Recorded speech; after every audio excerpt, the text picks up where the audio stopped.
नमस्कार, आप देख रहे हैं रियल टुडे। देश दुनिया की बड़ी खबरों में आपका स्वागत है। मैं जना आज के मुख्य समाचारों में बात करेंगे, मगर मुख्य समाचारों की ओर बढ़ने से पहले एक नजर सुर्खियों पर। व्हाट्सएप चैनल से जुड़े अरविंद केजरीवाल रामेश्वरम की तीर्थ यात्रा पर गए बुजुर्गों की मुलाकात की तस्वीरें की शेयर। भाषण के बीच लोकसभा से उठकर चले गए राहुल गांधी। उसी वक्त अमित शाह बोले, डरो मत भाई। राष्ट्रपति को नई संसद के उद्घाटन में इसलिए नहीं बुलाया क्योंकि वो उदयनिधि स्टालिन का सनातन पर एक और बयान। खालिस्तानी आतंकी गुरपतवंत सिंह पन्नू ने भारत के खिलाफ उगला जहर। एक्सक्लूसिव बातचीत। क्यूबेक आंदोलन के लिए भारत कनाडा के बीच जारी विवाद पर बोले बैजयंत पांडा। ये तो थी सुर्खियां, अब चलते हैं बड़ी खबरों की ओर। दिल्ली के मुख्यमंत्री अरविंद केजरीवाल बुधवार यानी 20 सितंबर को व्हाट्सएप चैनल से जुड़ गए। व्हाट्सएप चैनल से जुड़ने के चंद घंटे में ही मुख्यमंत्री के 23,000 से अधिक फॉलोअर्स हो गए हैं। व्हाट्सएप चैनल के जरिए देश भर के लोग अब सीएम अरविंद केजरीवाल से सीधा संपर्क कर पाएंगे। सोशल मीडिया में सक्रिय रहने और जनता से मिलते जुलते रहने के उद्देश्य से मुख्यमंत्री व्हाट्सएप चैनल से जुड़े हैं।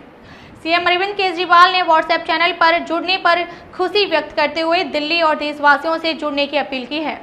दिल्ली सीएम अरविंद केजरीवाल ने अपने व्हाट्सएप चैनल पर रामेश्वरम की तीर्थ यात्रा पर गए दिल्ली के बुजुर्गों से मुलाकात करते हुए की कुछ तस्वीरें भी शेयर की हैं। इन बुजुर्गों को दिल्ली सरकार ने अपने खर्चे पर तीर्थ यात्रा पर भेजा है।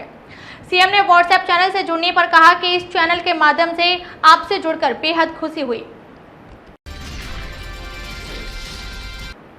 संसद के विशेष सत्र के दौरान नई संसद से महिला आरक्षण विधेयक यानी नारी शक्ति वंदन अधिनियम बुधवार यानी 20 सितंबर को लोकसभा से पास हो गया। इससे पहले इस पर चर्चा हुई। इस दौरान केंद्रीय गृह मंत्री अमित शाह ने जैसे ही अपना भाषण शुरू किया, कांग्रेस सांसद राहुल गांधी लोकसभा चले गए। इस पर अमित शाह ने राहुल गांधी के बार बार दोहराए गए कथन का मजाक उड़ाते हुए कहा, अरे डरो मत भाई। वहीं लोकसभा अध्यक्ष ओम बिरला ने कहा, कल भारत के इतिहास में लाल अक्षर वाला दिन था, कोई भी जा सकता है। महिला आरक्षण बिल पर अपनी बात रखते हुए अमित शाह ने कहा, महिला आरक्षण बिल पर 2 निर्णायक कारक जनगणना और परिसीमन दोनों चुनाव के तुरंत बाद किए जाएंगे। मैं महिलाओं को सशक्त बनाने इस कदम पर पीएम मोदी को बधाई देता हूं। सनातन धर्म के खिलाफ विवादित टिप्पणी कर सुर्खियों में आए तमिलनाडु के मंत्री उदयनिधि स्टालिन ने राष्ट्रपति द्रौपदी मुर्मू के बहाने एक बार फिर सनातन पर हमला बोला है। बुधवार यानी 20 सितंबर को अपनी पार्टी के कार्यक्रम को संबोधित करते हुए कहा कि नए संसद भवन के उद्घाटन में राष्ट्रपति मुर्मू को इसलिए नहीं बुलाया गया क्योंकि वे आदिवासी समुदाय से हैं और विधवा हैं। क्या यही सनातन है? इससे पहले तमिलनाडु के युवा कल्याण और खेल विकास मंत्री उदयनिधि ने सनातन धर्म की तुलना कोरोना वायरस, मलेरिया और डेंगू से की थी, जिसके बाद देश भर में तीखी बहस छिड़ गई थी। खासकर बीजेपी ने इस मुद्दे पर स्टालिन के बहाने इंडिया गठबंधन को भी घेरा था।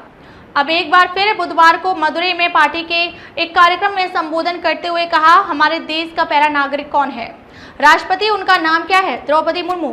उन्हें नए संसद भवन के उद्घाटन समारोह के लिए आमंत्रित नहीं किया गया क्योंकि वे आदिवासी समुदाय की हैं और विधवा हैं। इसे ही सनातन धर्म कहते हैं। हम सनातन के खिलाफ अपनी आवाज उठाना जारी रखेंगे। भारत कनाडा के कूटनीतिक रिश्ते इस वक्त खराब दौर में हैं। एक आतंकवादी की हत्या का आरोप कनाडा ने भारत की एजेंसी पर लगाया है। भारत ने इन आरोपों को सिरे से खारिज किया है। दोनों देशों ने अपने नागरिकों के लिए एडवाइजरी जारी कर दी है। कनाडा में भारत विरोधी ताकतें रेफरेंडम के नाम पर देश को बांटने की साजिशें रच रही है। वहां रह रहे आम नागरिकों को धमकियां दी जा रही हैं। ये सब कुछ खालिस्तान के नाम पर हो रहा है। ये प्रोपेगेंडा क्या है? पब्लिक इंटरेस्ट शो में खालिस्तान के प्रोपेगेंडा को हवा देने वाला मोस्ट वांटेड आतंकवादी गुरपतवंत सिंह पन्नू से बात की। गुरपतवंत सिंह पन्नू के विचारों से सहमत नहीं है, इसके दावों और इल्जामों की पुष्टि नहीं करते, लेकिन देश हित में भारत विरोधी ताकतों को एक्सपोज करना है, इसलिए ये इंटरव्यू किया गया है। भारत और कनाडा में तनाव जारी है। इस बीच भारतीय जनता पार्टी यानी बीजेपी के राष्ट्रीय उपाध्यक्ष बैजयंत पांडा ने बुधवार यानी 20 सितंबर को कहा कि कनाडा खालिस्तान समर्थकों के विचार को बढ़ाने के लिए अपनी धरती का इस्तेमाल करने की इजाजत दे रहा है।